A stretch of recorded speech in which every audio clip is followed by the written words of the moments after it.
నమస్తే, నేను Chandana. Welcome to great Andhra big story.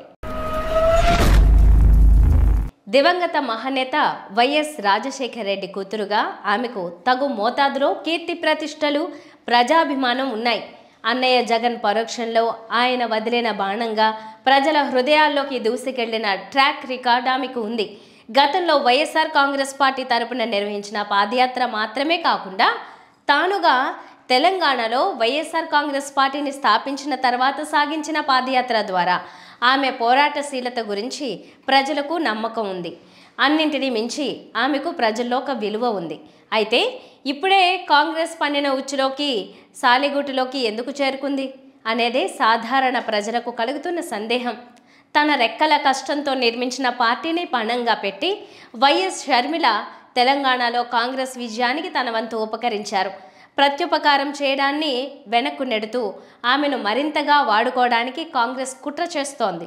ఆ కూహకాలకు షర్మిల లొంగిపోతుందా? ఈ వైనం మీదనే ఈ వారం గ్రేట్ ఆంధ్ర బిగ్ స్టోరీ. సాలెగూటిలోకి షర్మిల.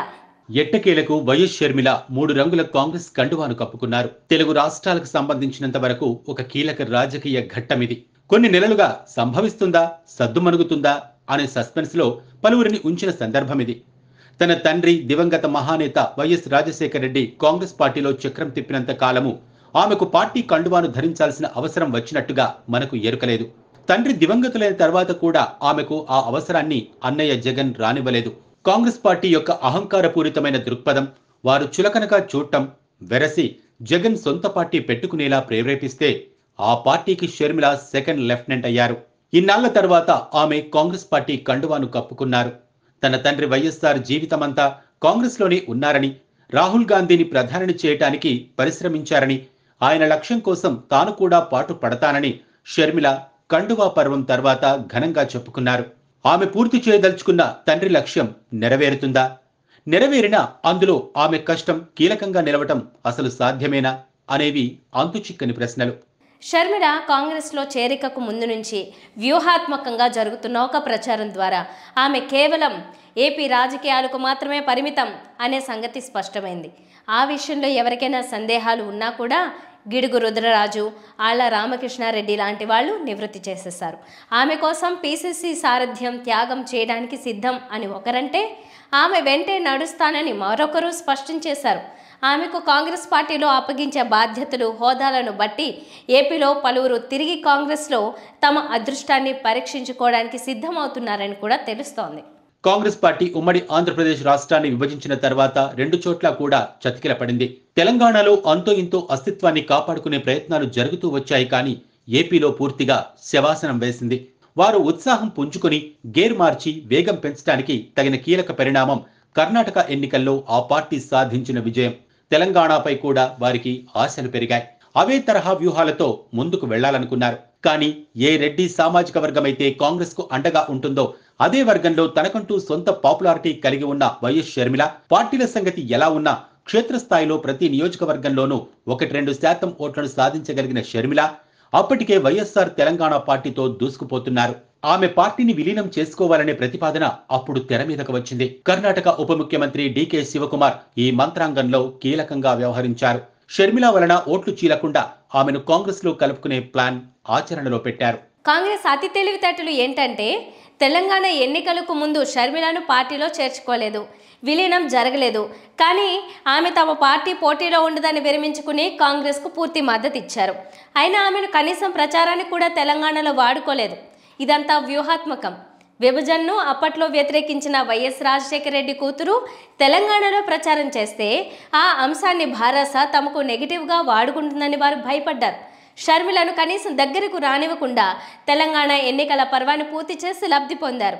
ఆ సమయంలోనే ఆమె ఏపీ బిడ్డ, అక్కడ రాజకీయాలు చేసుకుంటే మాకు అభ్యంతరం లేదు అని స్థానిక కాంగ్రెస్ నాయకులతో వారి సొంత అభిప్రాయంగా చెప్పించారు. ఇప్పుడు ఏపీలో ఎన్నికల వాతావరణం వేడెక్కుతున్న తరుణంలో ఆమెను పార్టీలో చేర్చుకున్నారు. అక్కడి పార్టీ సేవలకు వాడుకోబోతున్నారు.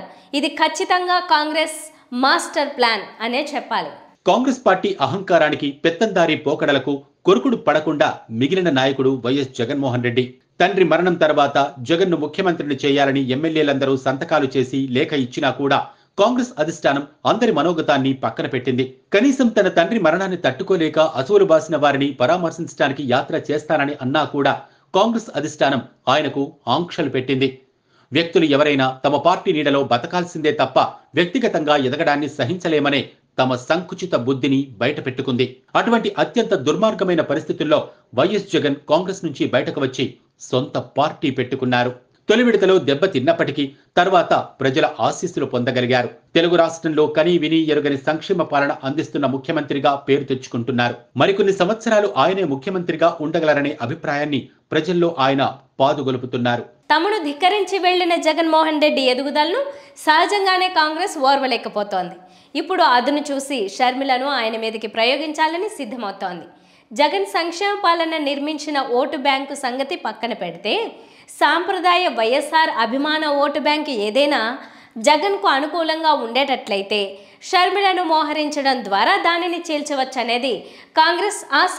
అయితే కేవలం అలాంటి ఓటు బ్యాంకుతో కాంగ్రెస్ పార్టీ విజయాలను నమోదు చేయగలుగుతుందా?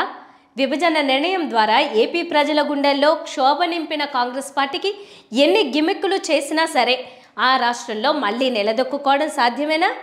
కాదని వారికి కూడా తెలుసు. కానీ వారి లక్ష్యం కాంగ్రెస్ గెలవడం కాదు, జగన్మోహన్ రెడ్డి ఓడడం మాత్రమే అనేది స్పష్టంగా కనిపిస్తోంది. అయితే వారి కలను షర్మిల తీర్చగలుగుతుందా అనేది ప్రశ్న. అన్నయ్య జగన్తో విభేదించిన తర్వాత షర్మిల తెలంగాణ రాష్ట్రాన్ని తన రాజకీయ వేదికగా మార్చుకున్నారు. తెలంగాణ ప్రాంత అభివృద్ధి మీద సమానమైన శ్రద్ధ చూపినప్పటికీ ఆ రాష్ట్ర ఏర్పాటును వ్యతిరేకించిన తండ్రి పేరును కలిపి వైఎస్ఆర్ తెలంగాణ పార్టీని స్థాపించారు. నేను తెలంగాణ కోడలిని అని చెప్పుకుంటూ ఆ రాష్ట్రానికి ముఖ్యమంత్రిని అవుతా అని చాటుకుంటూ ప్రజల్లోకి దూసుకెళ్లారు. సుదీర్ఘమైన పాదయాత్ర కూడా చేశారు. తెలంగాణ మీద అవ్యాజ్యమైన ప్రేమను ఆమె ఒలకబోశారు. షర్మిల తెలంగాణలో రాజకీయ ప్రస్థానం ప్రారంభించిన తర్వాత ఆమె తల్లి విజయమ్మ కూడా కూతురుకు తను అండగా ఉండాలనే వాదనతో ఏపీ రాజకీయాలకు పూర్తిగా దూరమయ్యారు. కొడుకు జగన్మోహన్ రెడ్డి ముఖ్యమంత్రి అయిన తర్వాత వైఎస్ఆర్ కాంగ్రెస్ పార్టీ గౌరవాధ్యక్ష పదవిని ఆమె వదులుకున్నారు. ఆ రకంగా తల్లి కూతుళ్లు ఇద్దరూ కూడా తమ రాజకీయ భవిష్యత్తు మొత్తం తెలంగాణలో మాత్రమే ముడిపడి ఉంటుందన్నట్టుగా వ్యవహరించారు. షర్మిల తెలంగాణ మీద అవ్యాజమైన ప్రేమానురాగాలను కురిపించారు. ఏపీ వ్యవహారాలతో తనకు సంబంధం లేదన్నట్టుగా కొన్నేళ్లుగా ప్రజా జీవితంలో ఉన్నారు. అక్కడి ప్రభుత్వం మీద పాలన మీద అలుపెరగని పోరాటం సాగించారు. ఆ పోరాట పటిమే ఇప్పుడు ఆమెకు శాపంగా మారనుందా అనే అభిప్రాయం పలువురిలో వ్యక్తమవుతోంది. నిన్నటిదాకా తనకున్న ప్రేమనంతటినీ తెలంగాణ మీద కుండపోతుగా కురిపించి ఇప్పుడు హఠాత్తుగా ప్లేటు ఫిరాయించి ఏపీలో అడుగుపెట్టి జగన్ పాలనను నిందిస్తూ తండ్రి కలను తీర్చాలి, రాహుల్ను ప్రధానిని చేయాలి, కాబట్టి అందరూ హస్తం గుర్తుకు ఓటేయండి అని షర్మిల అడిగితే ప్రజలు ఎలా నమ్ముతారు? రాష్ట్ర విభజన సమయంలో ఏపీ ప్రజల మనోభిలాషలను అత్యంత పాశవికంగా అణిచేసిన, కనీసం ఏపీకి న్యాయం చేసేలాగా కూడా విభజన చట్టం రూపొందించని, ప్రత్యేక హోదా అనేది పొందుపరచకుండా చట్టం రూపొందించి ద్రోహం చేసిన కాంగ్రెస్ పార్టీని ప్రజలు మరోసారి నమ్మాలని షర్మిల ఏ రకంగా నచ్చ చెప్పగలరు? అది సాధ్యమేనా అనేది కీలక చర్చనీయాంశం. జగనన్న వదిలిన బాణాన్ని అంటూ తన గురించి తాను షర్మిల ఇదివరకు పరిచయం చేసుకున్నారు. ఆ రకంగా ప్రజల్లోకి దూసుకెళ్లారు. ప్రజల మన్నన చూరగొన్నారు. 5 ఏళ్లు కూడా గడవలేదు. ఇప్పుడు మళ్లీ అదే జగన్ మీద విమర్శన బాణాలు ఎక్కుపెడుతూ సమరానికి సిద్ధమైతే ఆమెను అదే ప్రజలు ఎందుకు నమ్మాలి? జగన్ అంటే గిట్టని, ఆయన తమను అందనంపై కూర్చోబెట్టడం లేదని కినుక వహించి ఉన్న అసంతృప్తివాదులు ఆమె వెంట నిలవచ్చుగాక. కానీ ప్రజల్లో విశ్వసనీయత సాధ్యమేనా? వైఎస్ఆర్ కాంగ్రెస్ పార్టీలో ఇప్పుడు అనేక మార్పు చేర్పులు జరుగుతున్నాయి. అసంతృప్తివాదులు నెమ్మదిగా గళం విప్పుతున్నారు. నీకు ప్రజాబలం లేదు, ఓడిపోతావు అని అధినేత చెబితే తలెగరేస్తున్న వాళ్ళు పక్క పార్టీల వైపు చూస్తున్నారు. అలాంటి వారు షర్మిల వెంట నడుస్తూ టికెట్ కోసం కాంగ్రెస్ పార్టీలో చేరే అవకాశం ఉంది. అలాంటి చెల్లని నాణేలను చూసి కాంగ్రెస్ మురిసిపోవాల్సిన అవసరం లేదు. గత ఎన్నికల్లో వారికి అభ్యర్థులు కూడా దొరకలేదు. షర్మిల సారథ్యం వల్లనే ఈసారి ఎన్నికల్లో అభ్యర్థులకు కొరత ఉండకపోవచ్చు. కానీ సామాన్యులు ఆ పార్టీని నమ్ముతారా? ఏపీ పట్ల షర్మిల ఎలాంటి హామీలు ఇచ్చినా, మాటలు చెప్పినా వాటిని ప్రజలు ఎందుకు విశ్వసిస్తారు? ఇదే షర్మిల 5 ఏళ్ల కిందట తన అన్న జగన్ పాలనా సామర్థ్యాలను గుర్తించాలని ప్రజలను అభ్యర్థించారు. ఇప్పుడు అదే అన్నను ఓడించాలని పిలుపు ఇస్తే ఎందుకు పట్టించుకుంటారనేది ప్రశ్న. మంచో చెడో తెలంగాణ రాజకీయాల నుంచి తప్పుకోవటం ద్వారా వైఎస్ షర్మిల అక్కడ కాంగ్రెస్ పార్టీ విజయానికి అంతో ఇంతో తోడ్పడ్డారు. ఆమె మాత్రం చాలా ఘంటాపదంగా 31 నియోజకవర్గాల్లో కేవలం తమ పార్టీ పోటీలో లేకపోవటం వల్ల మాత్రమే కాంగ్రెస్ గెలిచిందని చెప్పుకుంటున్నారు. ఏది ఏమైనా వారి విజయంలో ఆమె పాత్ర ఉంది. మరి అందుకుగాను కాంగ్రెస్ ఆమె రుణం తీర్చుకునే పద్ధతి ఇదేనా? శవాసనం వేసి ఉన్న పార్టీని ఉద్ధరించే బరువును ఆమె భుజం మీద పడేసి వేడుక చూడాలని అనుకుంటున్నారా అని పలువురు విశ్లేషిస్తున్నారు. తెలంగాణ ఎన్నికల సమయంలో తన పార్టీ విలీనానికి షర్మిల సిద్ధపడినప్పుడు వినిపించిన పుకారు ఏమంటే ఆమెకు రాజ్యసభ సభ్యత్వం కట్టబెడతారని. నిజానికి బేషరతుగా వారు ఆ పని చేసి ఉండాలి. కానీ ఇప్పుడు ఈ బాధ్యతలు ఆమెపై పెట్టడం ద్వారా ఏపీలో పార్టీని కూడా ఉద్ధరించిన తర్వాత అదే ఎంపీ పదవి ఇస్తాం అనే మాట వారు అనవచ్చు. ఉద్ధరించలేకపోతే ఏమిటి సంగతి? తెలంగాణలో చేసిన సాయానికి రుణం తీర్చుకునే పద్ధతి ఇదేనా అనే మాట వినవస్తోంది.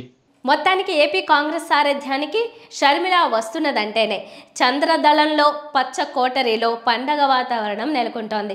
జగన్కు ఉండగల సాంప్రదాయ ఓటు బ్యాంకుకు షర్మిల గండి కొడతారనేది వారి ఆశగా ఉంది.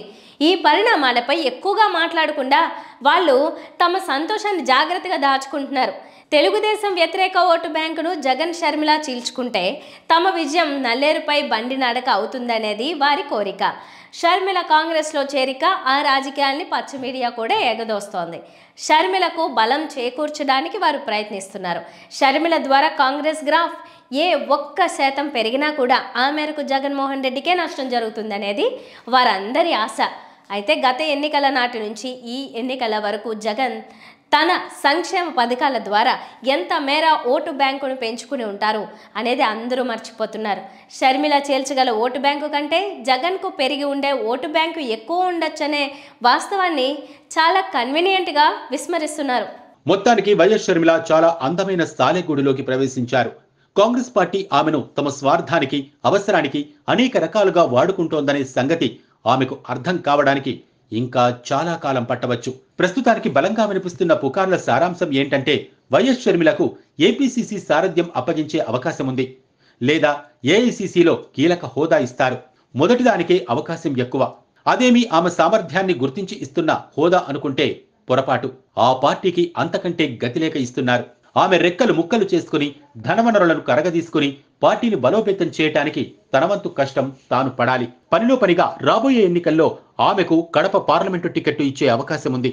మళ్ళీ ఆ ఎన్నికల ఖర్చును అదనంగా భరించాలి.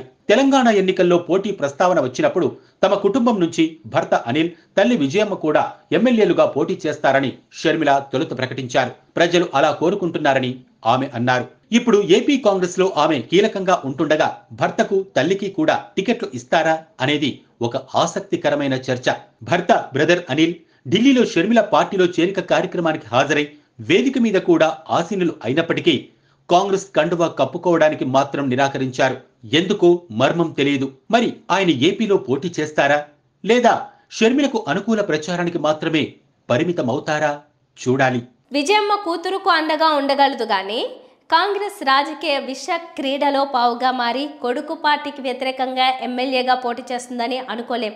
షర్మిల ఎంపీగా గెలిస్తే దిగులే లేదు, కానీ ఓడిపోతే అప్పుడిక రాజ్యసభ ఎంపీ పదవి కట్టబెడతామని కాంగ్రెస్ ఆమెకు ఆఫర్ చేయవచ్చు. కేంద్రంలో కాంగ్రెస్ ప్రభుత్వం వస్తే గిస్తే ఏదో ఒక శాఖకు మంత్రి పదవి కూడా ఆఫర్ చేయవచ్చు. ఇవన్నీ జరిగినా కూడా రాజకీయ జీవితం స్థిరంగా పురోగమిస్తుందనే గ్యారంటీ లేదు. మెగాస్టార్ చిరంజీవి అందుకు చక్కటి ఉదాహరణ. అందుకే షర్మిల తాను సాలిగూటిలోకి చేరుకున్నాననే స్పృహ కలిగి ఉండి అందులో క్షేమంగా మనగలగడం, జాగ్రత్తగా భవిష్యత్తును దిద్దుకోవడం ఎలాగో ఆలోచించుకుంటే ఆమెకు మంచిది. ఇది వాటి బిగ్ స్టోరీ. మరిన్ని టాపిక్స్తో మళ్ళీ కలుద్దాం. నమస్తే.